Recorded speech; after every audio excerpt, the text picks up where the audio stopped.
proud wife and life partner, Dr. Jaime Gonzalez, for 18 years. Her passion is to travel and immerse in different cultures, empower the youth, women, and contribute back to her communities, Sarah included. So please give her a warm welcome, Dr. Waffle.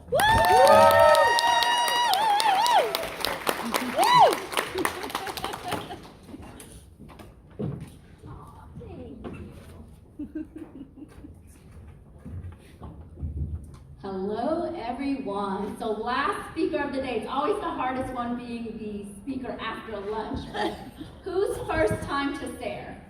Raise your hand. Yeah. Well, thank you everyone for being here. First of all, Nelson, and where's Annie? Is Annie in the room? Oh, she's out there. I am so proud of you guys, and thank you for, SARE putting this on. When I met Nelson and Annie, and I found out about the SARE community, I am involved in a lot of different multifamily and real estate groups. This is the most value-add group that they just give, and give. And so people who are new to the industry, this is such a supportive community that just really wants to add value and give. And there's a lot of gurus, there's a lot of programs, some good, some not so good. But, I talked to Nelson, and he's like, my goal for this group is I've never seen a group of individuals in the real estate space that has so many young individuals. And so when I come and I see people like so young and so many Asians, that is unheard of. There is no other community that provides so much give back and teaching. And so I want to really say thank you to Annie and Nelson for creating this community, first of all. So everyone, please.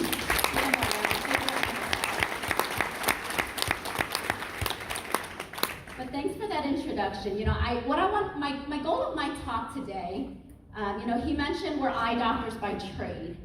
And so the real estate journey, I want to share with you guys the golden nuggets of what we've really taken into the world of real estate. When you're first starting off, and there's so much to learn about real estate. Some good advice, some not so good advice. And so what I want to do is just based off of our experience, the pros, the cons, and I want to show and share some of those, if I can collapse some of that time frame and share some of those nuggets. I would love to share that. Not so much the units and all of that, but what it really takes in this business to be able to go from being eye doctors to be able to transition fully into the real estate space. And real estate has truly been that vehicle for us to have the true time freedom and financial freedom, and to go and do the passions for us to be able to speak and give back. So I want to share that journey with you guys and give you a little bit more in-depth focus on the syndication and what I wish I would have known. And still, even through this market, where you can still find great economic opportunities. I'm going to go through a specific case study during COVID when everybody was scared to purchase. And we were able to buy some properties at a really great discount, and they're rocking, rolling it. And so it's not all roses and butterflies and all this fancy, but it is absolutely worth it. And I will tell you that without this real estate vehicle, we wouldn't have been able to grow and help as many people as we are today. So, thank you.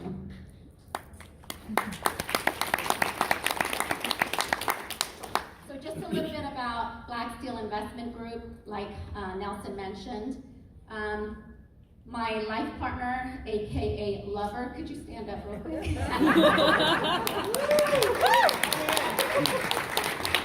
So I met this fellow 18 years ago. He was my lab partner. Doing eye injections on each other, optometry school, so we love his first eye injection. All right, Maria, are you in the room, Maria? Maria's in the back, she's our Executive Director of Investor Relations. If you guys have stopped by the booth, it's been an absolute blessing to have her as part of our team. Thank you so much, Maria. All right, so this little girl right here, Athena, 8-year-old, is the reason why we went into real estate. And so we had 2 private practices that were successful, but you know what? We were working 60, 70 hours, grinding, hustling too. And it took us 9 years to have that little precious little girl. And when she came around, we were like, we know real estate's That's the vehicle to build wealth. We just need to figure out how to get there. And that little dog, thank you, Nelson, to having add that on for me. That's Coco. What? And so the bulk of our portfolio, we're based in Dallas. Jaime grew up there in Irving. I've been there the past 17 years. We went to school in Houston. We're there for 5 years. So Houston and DFW is really our prime markets of where we're looking for opportunities. These are some of our portfolio. We focus predominantly on A and B class assets. And so we have the Grayson, that's 322 units in Class A. You know, I really liked when Paul Peoples, I'm going to talk a little bit about Paul Peoples, and thank you so much, Paul, for being here today. And you know, it is such a relationship business because honestly, it's about collaboration. Real estate is such a relationship business, and everyone in the industry, you know, it is about helping each other. And when Nelson said this morning, bigger together, it is bigger together. When we started out in our real estate journey, we were still thinking really small, trying to do it all by ourselves. And and we made a lot of mistakes along the way, all by ourselves. And it wasn't until we got into communities, and now that you have communities like this and resources of people who've been there, who have so much experience, 20, 30, 40 years of experience that you can leverage and ask questions, I encourage you to do that early on. Don't try to do it yourself in this business. Chartwell Court, that was actually our first co-GP deal, was this 243 units. At the beginning, we were looking for 8 units, 10 units, 12 units, 14 units by ourselves. But you know, our first multifamily was actually a 243 unit with a couple of other co-GPs. And so it's very possible. So I'm just gonna go through some of these. Here's Henry at Deerbrook, the Ranch at Sienna, the Rising at Elmside. So heavy in Houston. Uptown at Cole Park. I want to pause on Uptown at Cole Park. How many of you have come to the Dallas field trip and visited Uptown at Cole Park? And so we have a few. And so we've done 2 field trips. So I see some of you in here that have come over to the property. Uptown at Cole Park, we will have to thank Paul for this one so much. I mean, our partner Alan and Jaime and Paul personally, they don't just do lending, right? We're leveraging where he came out, he's been in the industry, he knows all the brokers, he knows all the deals, right? And so when you have someone of Paul's caliber go and walk and tour the property with you, right? We got to best and final. We were the underdogs really going in. The other 2 buyers, the seller had transacted with, and the broker really knew who they were more so than our group. But having Paul be on that final call, you know, best and final, having that interview with the seller, and having Paul be on that call with us, we were awarded that deal. And so it makes a huge difference to have relationships. And because he knew also our partner, and our partner already had properties that were doing well in the DFW, you want to leverage, and that's why the beauty of syndication is don't try to do it yourself. Partner with people who've been there, who have experience, who know the brokers, who know the management companies, who knows the lending, who knows, and you will make a whole lot less experience because it's not about winning the deal. That's what they teach you, how to win a deal. What truly is going to matter is can you operate and execute your business plan? And are you hands-on doing the asset management? And that's really how this business, it's a business. It's not going in and you're just putting some money and letting it run by the management company. It's very hands-on when you're part of the GP team. But these are some other ones. The gallery at Katy, we bought that one about 2 years ago. It's only been a little bit over 2 years, and we're putting that on the market for sale. And so, and that's a good one that we have, and it's got good debt on it with interest only still left. So that's a good opportunity. Flint at 290, the Edison, Lionsgate went full cycle. We sold on that. A little less than 2 years, 1.8x multiplier for our passive investors, and that's out in South Carolina. And then this year's the first year we started doing new construction and land development. Salina is a suburb just north of DFW, about 20 minutes north of Plano. And that's been a really good opportunity for us to buy 21 acres, divide that up 10 and a half acres for new construction multifamily. We plan on doing 330 units. And then the other half, parceling those out and then doing those commercial retail. And we've had a lot of, we've already had 2 submitted LOIs. And we just closed on that 3 months ago. And so there definitely is opportunity. And so this is the time when when bridge debt is coming up and people have to sell. Just like during COVID, when institution was sitting on the sideline, we were able to get properties at 20 to 25% off in the Houston market. You know, those opportunities are coming up again. And so just like this land acquisition, we were able to get it. It's an emerging market. It's one of the fastest growing markets up there in North Dallas area. And, you know, again, that was opportunity. We were able to buy it at a very low price per square feet. And we're getting so many offers for way more than what we had already expected. So, you know, they say you're lucky. And I was like, no, it's when preparation meets opportunity. You know, and so you have to be prepared. You have to keep yourself educated what's happening in the market and have a good pulse and be ready. So when the opportunity arises, that you have the liquidity and you have your teams and you have everything ready to go. I'm not going to spend too much time on what is a syndication, but just high level, I think most people, we've had a few speakers who already talked a little bit about syndication. So most of you probably should know it's just a group of investors pulling our money together. And so when Jaime and I started out on our real estate journey, we bought, who saw the message about Belize? Did you guys get the message about winning a prize about Belize? Yeah, so you guys got that email? Well, believe it or not, we did real estate the really hard way. 2015, we went on a girls' trip to Belize, and it was my first time. Went on this little island. I called Jaime and I said, we're buying something here. Now at this point, we had never bought real estate besides our primary homes. Like we had not actually invested in real estate. And he's like, whoa, don't buy anything yet. And we go back and forth, you know, we do our due diligence. We do some real estate field trips.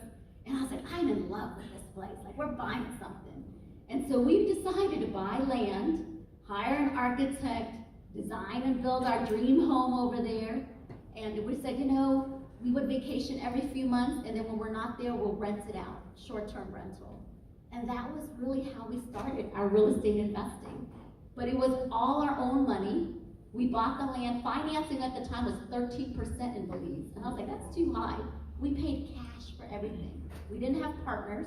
We bought the land. We built the house. They said 6 to 8 months. Well, that took like double or more of that time, right? So we learned the hard way. And we bought more land and bought more land. And until we were educated about syndication, I'm like, what? You can pull money together and like put 50 grand and have someone else do the work and make money? Like, is that a real thing? And that's how we started learning about multifamily syndications. And we started off as passive investors. And we got into the community and started learning about people who were in this business doing just everyday people. It wasn't rich folks. It was everyday people from all walks of life. They were doctors, they were engineers, they were teachers. I mean, they were all walks of life. I'm like, the average Joe are doing syndications. How is that possible? And so once we got educated in learning how this business really worked and who the good people in the industry and how they were doing the business, our goal was to partner with those people who had experience and had a good track record. How do we get to partner with those folks? And so we strategically, passively invested with them with the hope that we could become co-GPs one day with them. And so that was kind of our foot in the door. Multifamily is not an easy space to get your foot in the door. It doesn't matter if you have money, you know, it's much more stringent on the lending aspect, but if you don't have the multifamily resume, you can't just come in and expect to win a deal. And especially by the time when we were buying, you'd have 20 to 20-something groups trying to compete for one deal. And if the broker doesn't know who you are, and guess who decides who's going to win the deal? The broker. And so you best know that it's a very much relationship business. And when we started multifamily, kind of switching over to Code GP, we tried to do it ourselves. We underwrite towards, submitted LOIs, lost, submitted LOIs, lost, submitted LOIs, lost. And that was a 2-year process. It was a 2-year process of trying to get our first deal, and then we finally partnered with someone, and it worked out, and leveraged their experience and learned the ropes. But, when you think it's easy, we could have given up. I think I cried a few times, I think I felt really defeated. I'm like, oh my God, we hired all these doctors for our practice so we could do this real estate full time, and it's not going like I thought it would go, And so, but is it worth it? Absolutely, absolutely. And so, don't get discouraged when you're starting off in the real estate journey. And, I'm a high achiever. It's like you're used to getting a certain level of result and return within a certain time frame. And if you're just like, man, I'm not getting it, I'm not winning the deal, I'm not getting this and that, what am I doing wrong?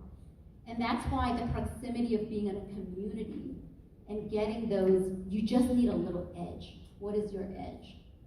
And so I encourage you to surround yourself and make impactful, meaningful relationships, because those relationships will open doors for you.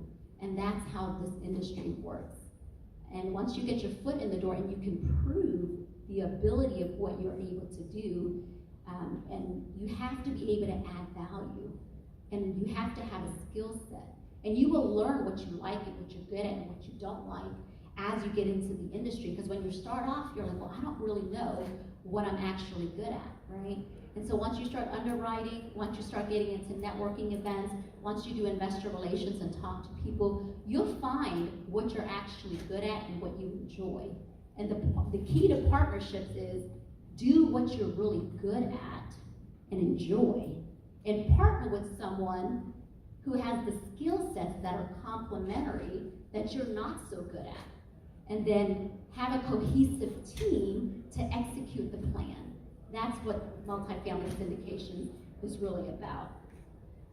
Single family homes, it's evaluated really differently.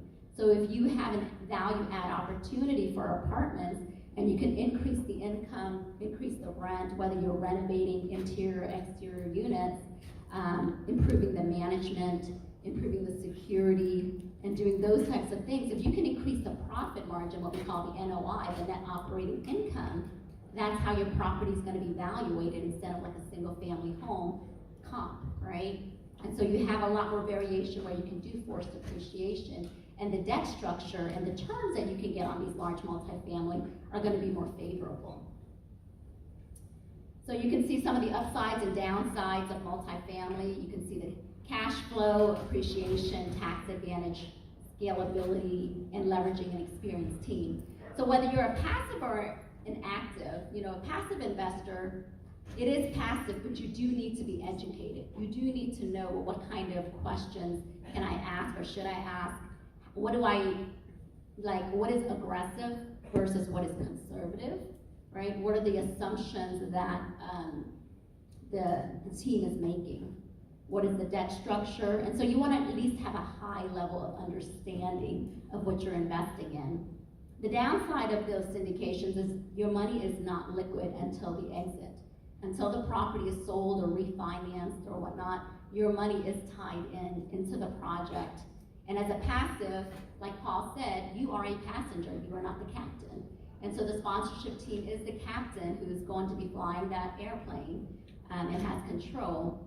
But some people like that. A lot of our investors, they're doctors or they're busy professionals. And they're like, Paul, I don't want to go to the networking conferences. I do not want to invest in any mentorship programs. I do not want to go out and do the work and look for deals. I don't want a second job. I just want you to work and help me multiply the money. And so it depends on which hat you want to wear, and we do both. We are active co-general partners, but we still passively invest in other markets that we're not in with teams that we trust. And so we're still very well diverse in different things, but that's really pros and cons of the syndication. You don't have to do it all alone. Mitigating risk. I mean, that's one of the biggest things I think right now as far as, you know, opportunities in any market. You have to mitigate the risk. You know, everyone knows about, well, most people who are in the multifamily syndication space knows about the foreclosure with Appleway and Jay and all that. And it's like, well, how do you mitigate the risk and what really went wrong? And Paul Peoples shed some light on that. But stress testing for economic situations, not over leveraging the debt, a strong team with integrity. You know, when you have multiple partners, especially on large deals, when you look at huge portfolios and there's only one general partner, there's no checks and balances. What happens if something happens to that one general partner? How can one person who's not even local boots on the ground managing it, how is that going to work, right? And so it's super important when you have co-GPs, you can check and balance on each other. You can have other resources to help if something shall go wrong, right? Instead of just one person trying to do all the work with their own capital. At least worst case scenario, when you have multiple partners, you can have resources, more, you know, what did you say, Nelson? Together is better, or more brains is better than one, or something like that, right? It is. You can share resources and knowledge and kind of help during times like this when we're like, okay, we need help with this, we need help with that. Then each person from the team can kind of help with troubleshooting some of that. I can't stress property management enough and making sure that you do have a good interview and understand how the management team, have they managed an asset similar to the one you're purchasing? Are they well known in the market that you're purchasing? Because if you have a management team, and especially the on-site leasing, that is really doing a poor job, even if it's a good location, even if you're a great team, the management team does the day-to-day operations. They're the on-site team contacting the residents. And so it's really important to screen, number one, a good management team, talk to other operators in the area, what their experience with the management team has been like, and then interview a couple of other ones and kind of see, give them some scenarios. What would you do X, Y, and Z? How do they market the property? How do they deal with delinquency? And what are their processes? What does that look like? How do they like if the owner is looking through the financials, which you should as an asset manager, have someone on the team who's going to deep dive and overlook the management company. Because if you are not a hands-on asset manager overlooking the management company, good luck. Especially during these markets where expenses are going up, you need to run a tight ship, okay? And you need an experienced team to be able to do that. I won't go too much in depth because we won't have enough time to really deep dive. I'll share these slides with you at the end if you'd like, and you can look at some of the numbers and deep dive a little bit more if you'd like, and I'll give you a number to text to. But I'll share all of these with you later. But this one is an example of during COVID and kind of how we underwrote this one. 243 units. It was a 1995 build.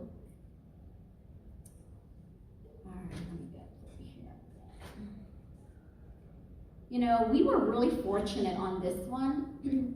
On this one, we didn't do bridge. Most of the properties after this, the majority of them are going to be bridge debt. But one of the things we fortunately did do with bridge debt is we purchased an interest rate cap. And so with bridge debt, although it's a short-term loan, 3 + 1 + 1, we purchased an interest rate cap on all of them at least for 2 years. I wish we would have bought it for longer, because back then it was really cheap to buy an interest rate cap. Where now, you know, what we used to pay $100,000 for, we're going to pay more than $1 million for, right? And so, but who would have known the interest rates were going to go up that rapidly? And so the foreclosure project did not have an interest rate cap. They had one partner in a high crime area, did not do a good job managing the property. He was not a hands-on operator. And so there was a lot of things, and there was preferred equity that was involved. So it's a very different structure, and so you want to see, like, well, how can we study what went wrong, and how can we make sure we don't repeat that, right? But we were lucky to get a Fannie Mae debt, and this was 12-year term, 4 years of interest only at 3.4%. And so this was a really good project. We've been able to really cash flow really well on this one. We purchased it for $25,850,000, so 106 a door. Going in cap rate was 5.8, exit cap was 6.75. That's kind of how we underwrote it for. And this project is doing well. Now, we do have some projects that was bridge, right? And the challenge with that is, like Paul mentioned, cash flow and distributions. Most of our deals that are in the newer acquisition time within last year or so, either we did not distribute to be sure we have enough cash reserves on hand, or it's time to almost purchase another interest rate cap, and we were distributing, but we stopped to make sure that we have enough cash on hand for the next interest rate cap purchase. And so that's something that you want to make sure that you communicate, you send out letters, and we do, like Paul mentioned, every month we send out our financials, and the management company gives us usually 40 to 60 pages of detailed financials. We share that with all of our investors. The numbers are very transparent on every single dollar, where money's going in and where money's going out and what's happening to the project. And then I think that's very important. If you're investing with anybody, you need to make sure that they're transparent about their financials. And if you're asking them for something, they should be able to provide that to you. So transparency and communication. If you ask a question, make sure that someone on their team is actually responding. And it's a red flag in the beginning if they're not doing a good job communicating back with you. Once they have your money, good luck with that. And so it's important that you make sure that you ask who's part of the team. You may trust the one person that you're investing with, but really, who's going to be managing this asset? Who's boots on the ground? Is there somebody locally who's going to go check on the property and physically look at the property and check the quality of the work that's done? And so this is what's called the T12, and you'll kind of see it like this. And I just want to kind of show you high level the total income and how we kind of estimate the value of a property. And so this is just high level, and these financials are older because I did this on another presentation and I didn't want to read you it, so I kept it the same. But total income, total expenses, and so the NOI is your total income minus your total expenses, and that's how you figure the NOI. And so the NOI on this property is 1.983. Who remembers how much we purchased this property for, roughly? 25, right? Close to 26, right? And so if we just kind of do high level NOI minus, and the valuation of the property, so you have the total income minus the total expenses is the NOI. The valuation of the property is the NOI divided by the market cap rate. And so let's just assume, when I did that example, then it's 1,983,000 divided by the 5% there, and you're looking at roughly 39. So if it's 5 or 5.5, it's going to adjust, but let's just assume it's about 5%. And so that's from 39 million, and we purchased it for close to, say, 26 million. And so you can see just the profit margin of how these, this is just an example of how you make money in the multifamily space, right? And this was the numbers from the T12 in June of 2022. And so it was less than 2 years with that kind of profit margin already. And we're much higher than this already for this year. But this is how we kind of underwrote it during COVID. We did pretty much year one. We didn't do much of an increase. You can see the total income growth. It was pretty flat. We assumed it's going to be a 1.3% income growth for year one during COVID. Obviously, it did a whole lot better. And so for the economic vacancy, traditionally most people put maybe 10% or so. We staggered it down 17.5, 16, 13, 12, and 11. And so because we did the conservative underwriting, even though property taxes and insurance and whatnot have gone up, we've been able to exceed our rent growth projections, and because we underwrote it with such a high economic vacancy, this property has maintained above 95% consistently. And so it's doing better than expected. All right. Important factors to consider when you're sourcing a deal. I mean, I can't stress enough about location, location, location.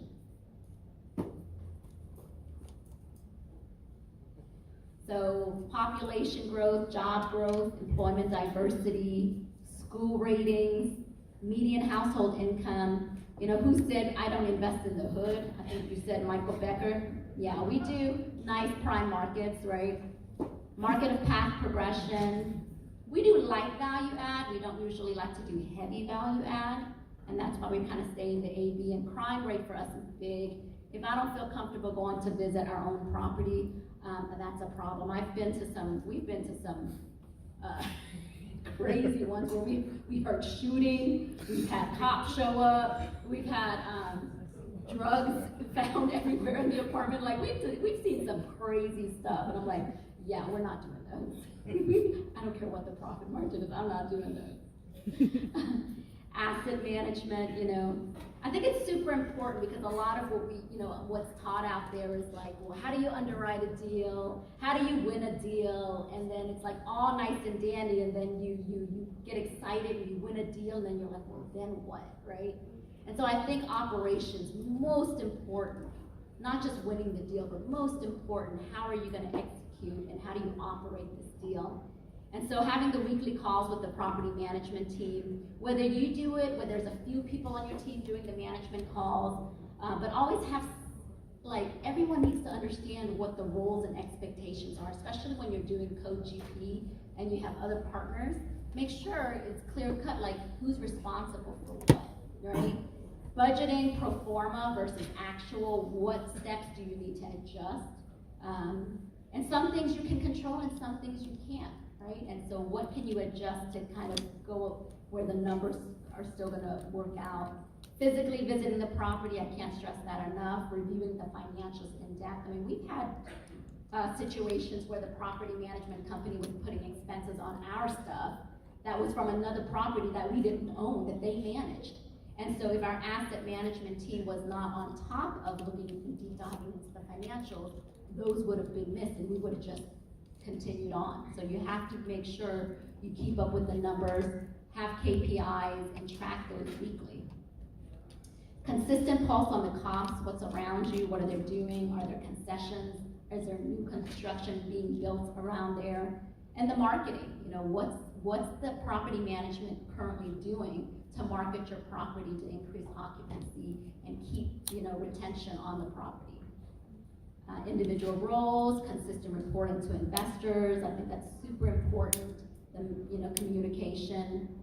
The construction team, I think it's definitely good, especially when times where people were having problems sourcing things. You know, they were having a supply shortage, you know, so having a company that has access to get supplies in a timely manner for you to be able to do the renovations. You can't increase the rent accordingly if you don't have the renovation and the supplies for you to turn that unit, right? And so you want to have teams and that you've worked with, or at least talk to someone who's reputable construction company, and adjusting the CapEx. You know, we've got a deal that we budgeted $2 million for, but we were able to hit the rents and we're able to do all the turn units that we wanted to do, and we're going to save about $900,000 on that property because we don't have to use all the CapEx budget in order to hit that projected rent. We're exceeding the rent, and so if you don't have to spend all your CapEx, then we want to at least have that extra cash reserve, especially during this time. We want to be able to do that, right? Because right now that's the key, is the cash reserve on hand. Bridge loans has been a challenge. We're not going to sugarcoat that bridge loans has been an impact on multifamily, especially some of the newer properties we've had where some of them we can't cash flow. It's even the ones that are cash flowing, most of them cash flow. It's just we don't want to distribute and be short on having cash on hand. And so I think the goal is to make sure that we protect the asset, right? But in hindsight, like what do I wish we would have done? I wish we would have bought for a longer time. You know, I think 90% of everything had to be bridged back then, so it wasn't like we had a whole lot of options with Fannie and Freddie to get those deals. But they're still great assets, you know, so we still believe in that. It's just we gotta run tight operations at this time. Red flags to consider: over leveraging debt, no interest rate caps, no local boots on the ground, high crime neighborhoods, only one general partner doing everything, buying, you know, properties quickly, large assets with minimal real estate background, right? Aggressive underwriting model. You know, you look at the rent growth projections, expense increase, if there's not enough cash reserve, lack of stress testing models. This is a big one, you know, for us too, whoever we plan on co-GPing with. GP teams not putting enough skin in the game, putting their own money. Like, why would investors trust to put money in a deal if you don't have enough skin in the game? And so I think it's important that all co-GPs have skin in the game, because especially if you're gonna, you know, if you're gonna use an acquisition fee or whatnot, and you're gonna get money on the front end, you best make sure you have enough money in that deal. And, you know, so one of the big things for us is if our GP team, you know, we want to make sure we have good skin in the game. But secondly, you know, if we can't distribute cash to our investors, then we're not going to get paid either, you know. And so we're going to weigh it out. And if we have to wait until times get better, until we have an opportunity to sell, the LPs don't get paid and get cash distributions during that time. Neither do the GP team. Okay. And so I think that's important to understand, to, like, you know, want to make sure it's a win-win for everybody and that it's fair. Finding opportunities in any economic time. I think Paul mentioned it, you know, this is the time where I think we're going to get really good opportunities coming up. You're going to be able to buy at a discount. And, you know, this is the time to get your teams, get your equity ready, because, you know, when everybody's fearful, like COVID, we purchased so many good opportunities during COVID because everybody was scared and sitting on the sideline. We know those opportunities are coming up. We've not done any multifamily for this year. It hasn't just fit our buckets. We stick to our criteria. We're even more stringent during markets like this. But be patient and be ready for when opportunity does arise. So, you know, we do have a booth, and, you know, we have a prize that I want to make sure that everybody, I want you to text the word passive to 26786, because we have a Belize home, and flight's not included, but it's a really nice Airbnb, and it's 2 bedroom downstairs, 2 bedrooms upstairs, that you're going to, you know, have your family, and our management team will take good care of you.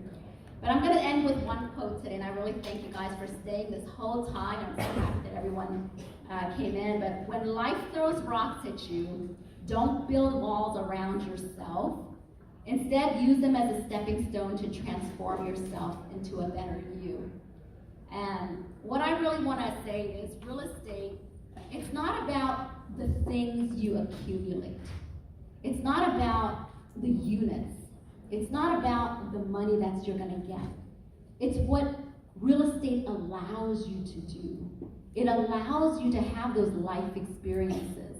That money, real estate is a vehicle to be able to have the time, to be able to do the things, to help with your family, to help with other things in the community, to have more free time to focus on self-development, to work on your health, to have quality time with your family, and create the life that you truly want to live. And, you know, when Les Brown said this, it really resonated with me. He goes, live your life how you want to leave your life. And so I really encourage you to really play full out and leverage this community to be able to collaborate and make a bigger positive impact. Thank you so much.